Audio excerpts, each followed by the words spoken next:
Саламатсыздар, урматтуу мекендештер, урматтуу туугандар.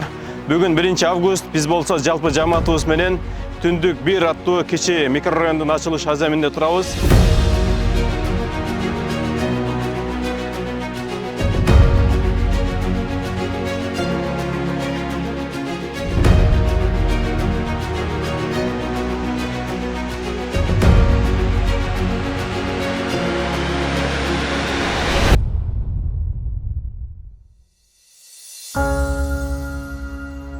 Биз болсо бүгүн бул жакка көптөгөн конокторду чакырганбыз.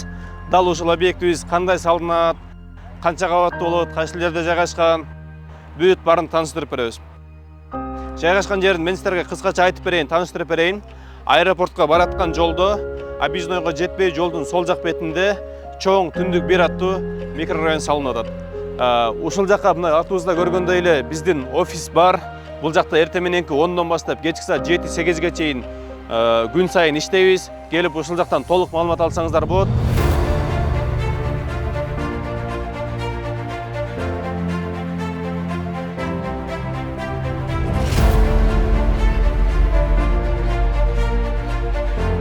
Бул жакта өзүнүн ичинде мектептер, садиктер, торговый центр, бизнес-центр, автовокзал, мисалы Кыргызстан Жет областына ушул жактан кетмей болот буйруса.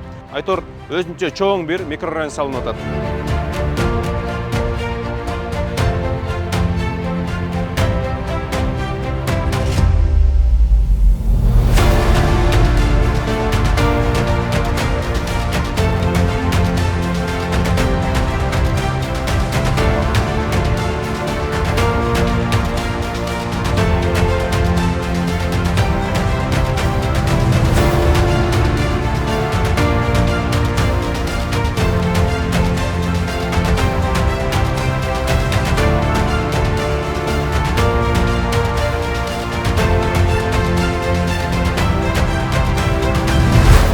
Урматтуу кардарлар, урматтуу көрүүчүлөр, азыр биз болсо бүгүнкү биздин келген конокторубуздан 1-2 сөз алмакчыбыз, мындайча айтканда интервью алмакчыбыз.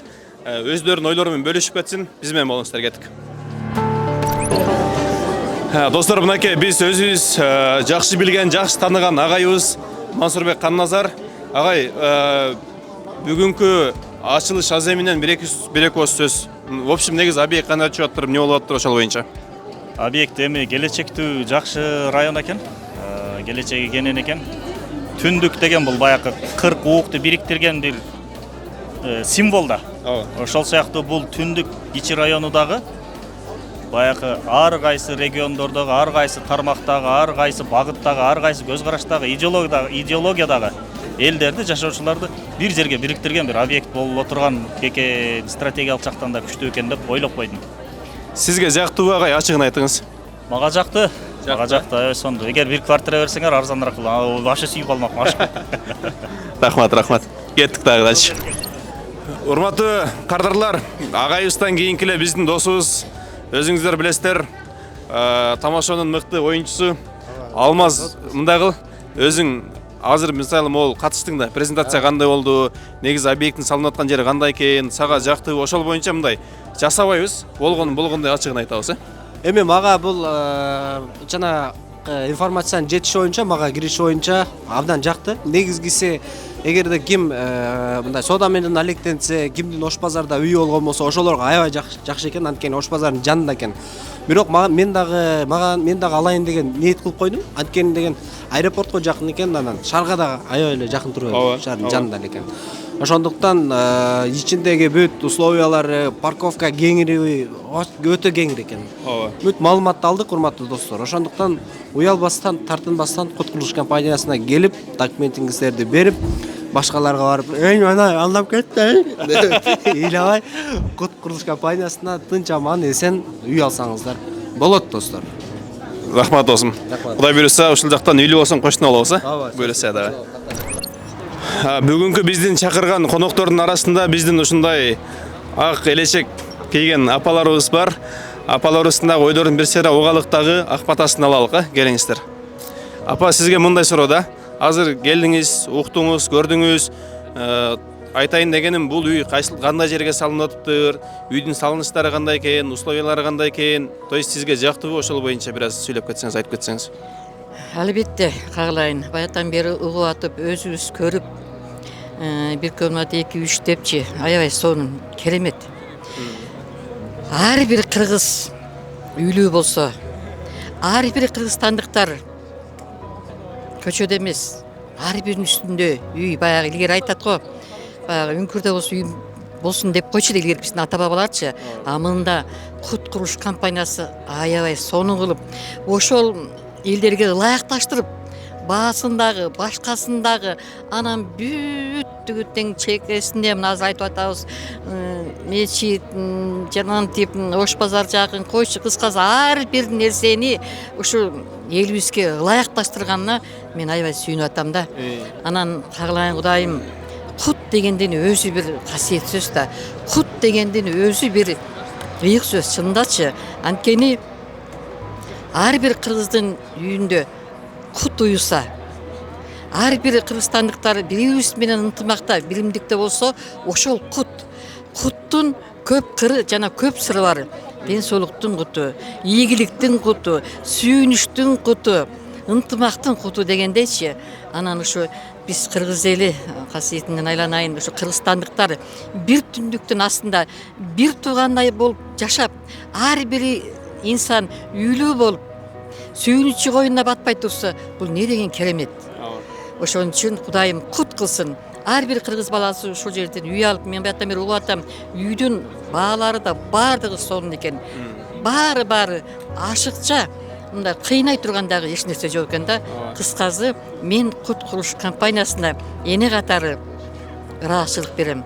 Каалайын кут курулуш компаниясынын жетекчиси жана жааматы ишиңерди ийгилик коштосун. Куттуу баяндуу болуп эле ушу ар бир инсандын, ар бир үй бүлөнүн сүйүнүчү силерге бата болуп тийген болсун. Амин. Кабыл кылсын жараткан Алла Таала. Апа, эми сизден дагы бир эки сөз угалык. Негизи биздин бул жакка мисалы чоң бир түндүк бир деген микрорайон салып атабыз да. Биздин бир баягы чоң максатыбыздын бири бул үйдүн ушул объекттин микрорайондун коюлушунун аты, то есть микрорайондун аты өзү түндүк болуп атат да. Түндүк деген максатыбыз биз мындай да. Мисалы түндүк, түштүктө бөлүнбөстөн, мисалычы область болуп бөлүнбөстөн, бүт бардык областтан ушул жака келсек, бир түндүктүн астында бириксек, бир жерде жашасак, ошо бири-бирибиздин ынтымагыбызды бекемдесек деген максатта дагы биз ушул үйүбүздүн атын түндүк деп атадык да, ушул салынып аткан үйлөрдүн атын. Сиз дагы эже бир эки сөз айтып кетсеңиз эми. Мен тилегим ушу келечекте балдарыбыздын саманы оңолуп, сүйүнүп атабыз, буюрса жакшы курулуштар курулуп атат, тамдар берилет экен. Моундай түндүк дегенде эле түндүк ушу Кыргызстандын түндүгү болушунун алдында жакшы атыңарды дагы түндүк деп, түндүк бир түндүк оңго чейин жетет деп жатасыңар, андан дагы улана берсин, эл көбөйө берсин, бала чака неберелерибиздин келечеги кең болсун. Кут береке деп кутту жакшы ат коюлган.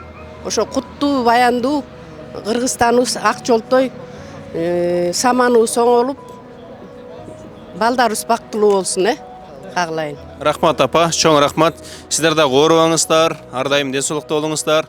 Сиздерге дагы Кудайым бекем ден соолук берсин, чоң рахмат.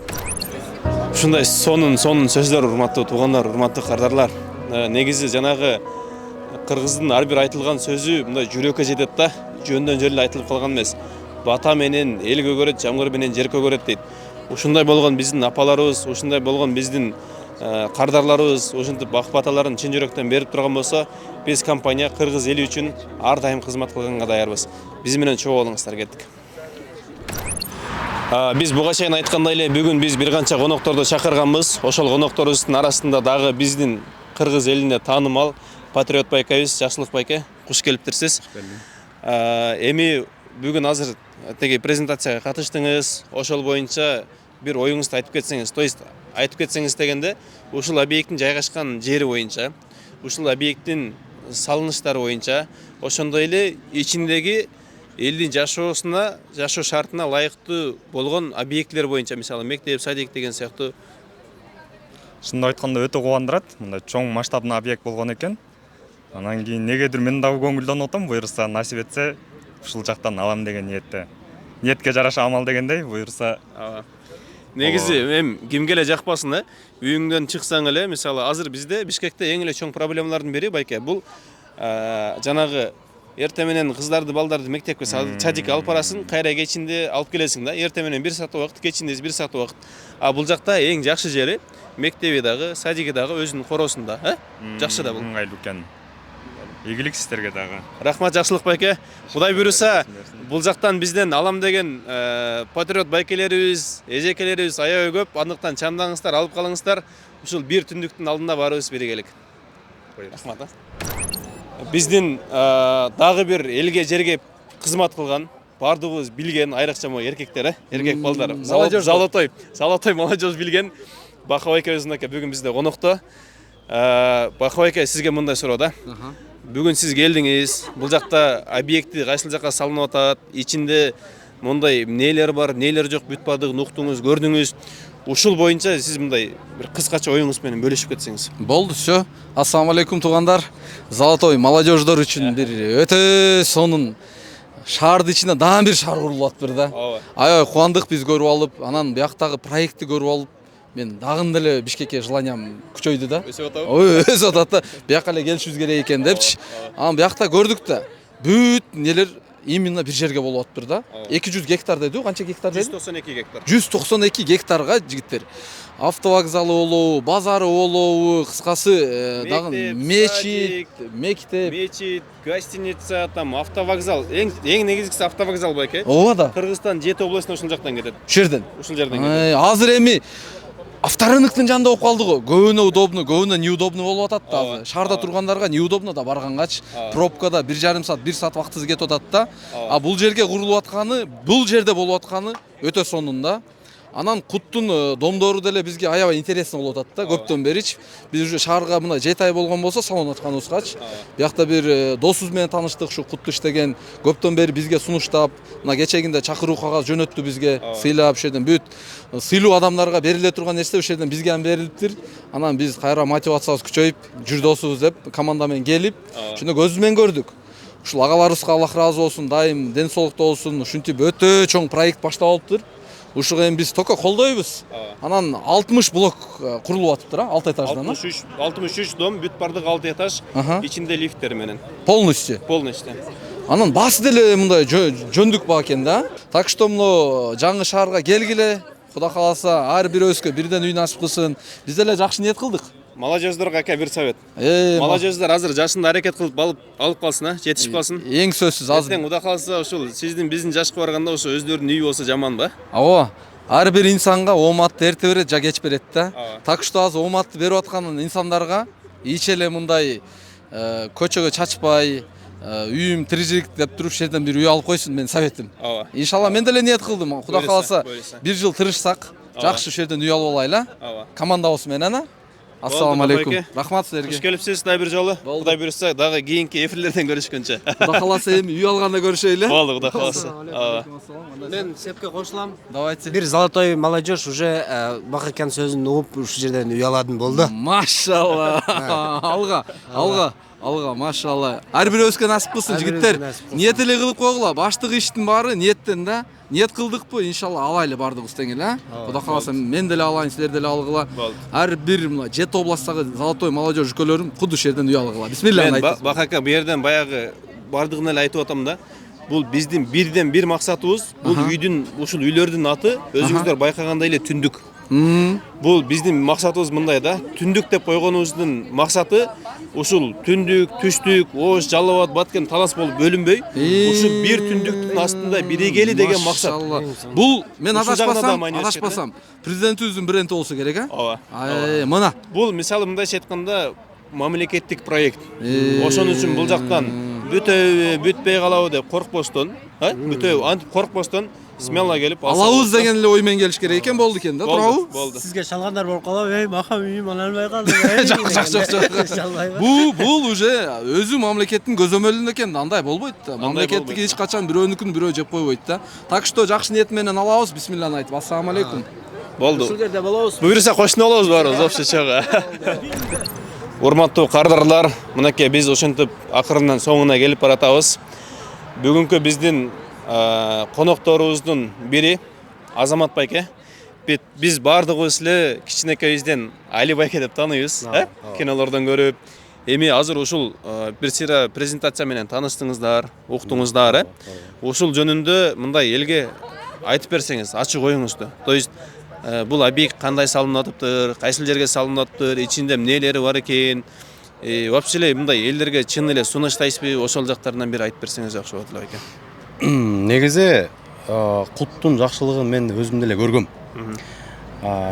Буга чейин деле баягы кут жөнүндө бир гана жакшы сөз угуп келчү элек.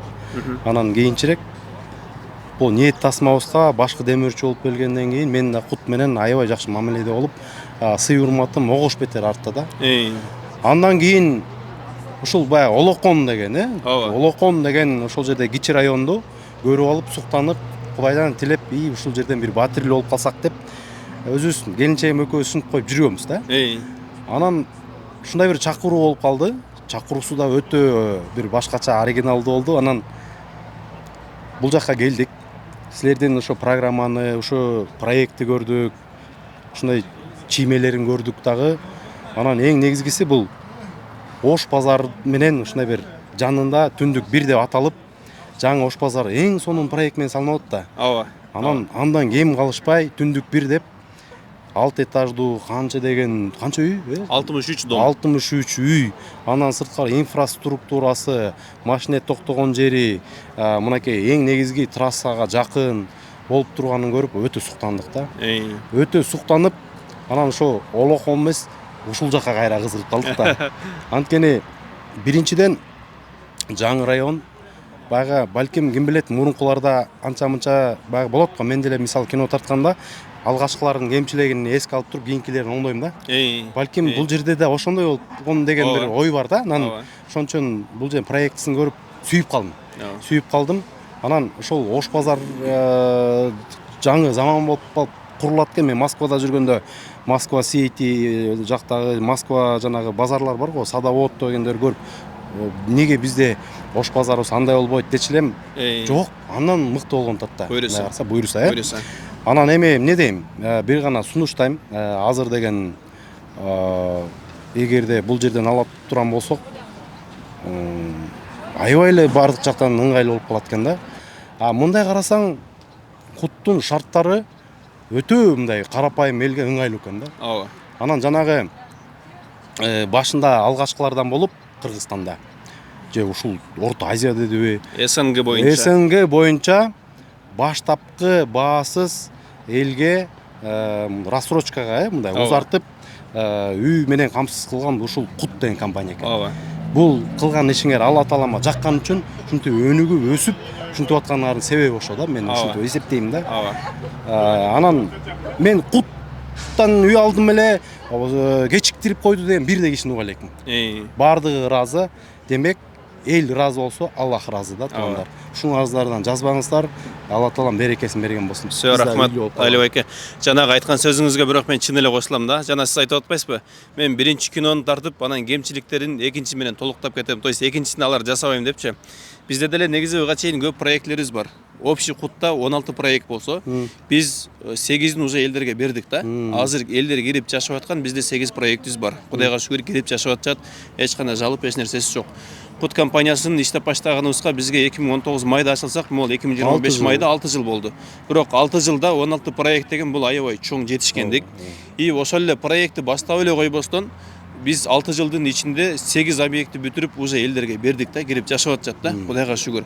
Анын арасында жанагы сиз айткандай биринчи төлөмү жок алып кирип жашаган адамдар 100дөн 60% ошолор. Ачыгын айтканда.